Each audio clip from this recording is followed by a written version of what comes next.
welcome back. Today I am doing my wrap up for the month of September.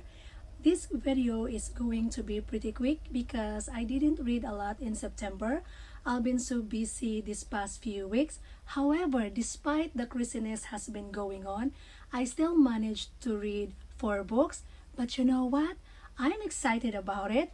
4 books, I believe it's a pretty good for me, and so we're counting it is a victory. So the first book that I read is The Perks of a Being Wallflower. I didn't have a physical copy of the book because I returned it into the library. But oh man, I love that book. And it's by Stephen Chbosky. Maybe you know the premise of the book, but it's about a boy named Charlie who is going into his freshman year in high school, and he is a wallflower. Oh, it's such a good book. So basically the story is about this socially awkward kid who is a bit an internal processor, and he is sort of falls into a very particular kind of crowd.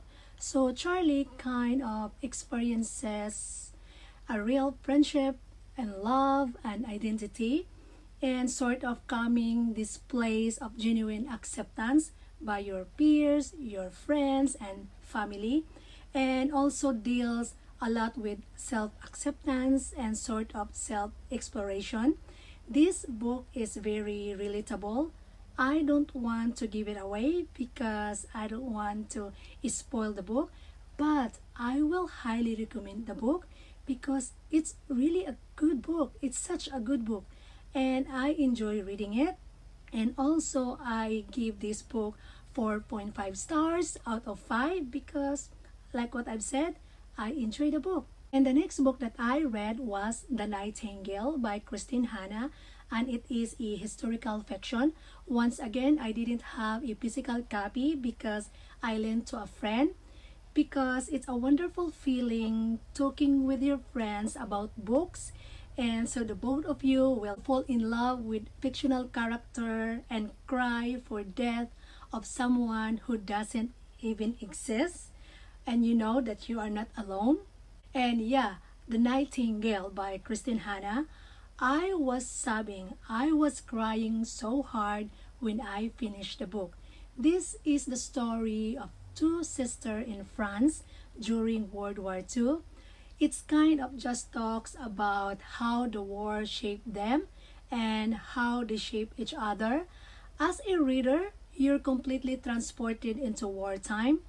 It's so amazing to see this everyday character sort of expand and grow and become so resilient in time when you're just on survival mode.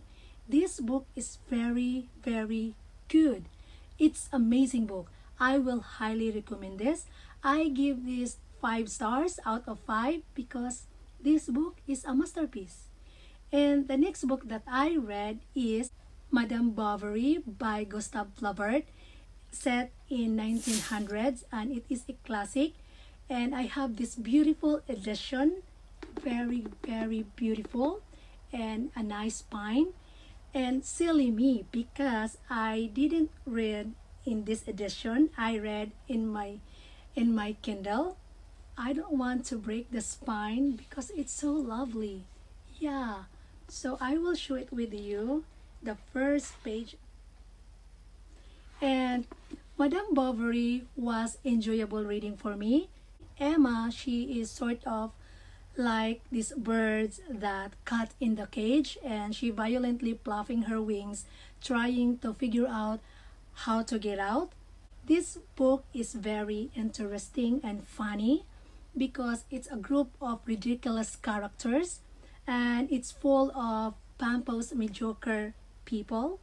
Emma is vain and she is incredibly materialistic and unraveled, unsatisfied, restless, and needy. This book is a tragedy, and it has a theme: suicide, death, extramarital affairs, dissatisfaction, hopelessness, and power. And the key theme comprised the tragic poetic story of Madame Bovary. I give this book 4.5 stars. because I really enjoyed the book and it was interesting book. If you like classic, consider to pick this one because like what I've said, it's enjoyable and very interesting book. And the last book but not the least that I managed to finish in September is The Midnight Sun by Stephanie Meyer. I am a huge Twilight fan and I had this book pre-ordered for months like many of you have. I adored the original saga and I was so very excited to read this book, if you can tell. Yes, almost every pages I annotated. And the nostalgia and magic came rushing back from the first page. And it's so fun to be welcomed back into Forks by reading Midnight Sun. I don't want to give too much details about this book because I am planning to film a video dedicated on this book.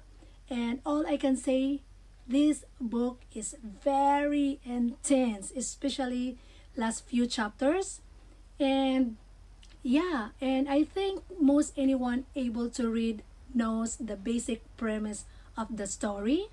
And if you didn't like the concept of Twilight in the first place, I don't think you're going to like Midnight Sun. Yes, and I don't want to give my ratings here in this video because like what I've said, I want to make videos dedicated on this book because I love Twilight. Yes. And yeah, and those are the books that I read in the month of September. And any of you friends that read of this book, please leave the comment down below. I would love to hear your thoughts.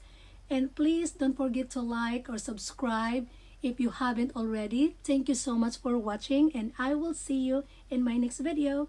Bye! The last book but not the least that I managed to finish in September is The Midnight Sun by Stephanie Meyer.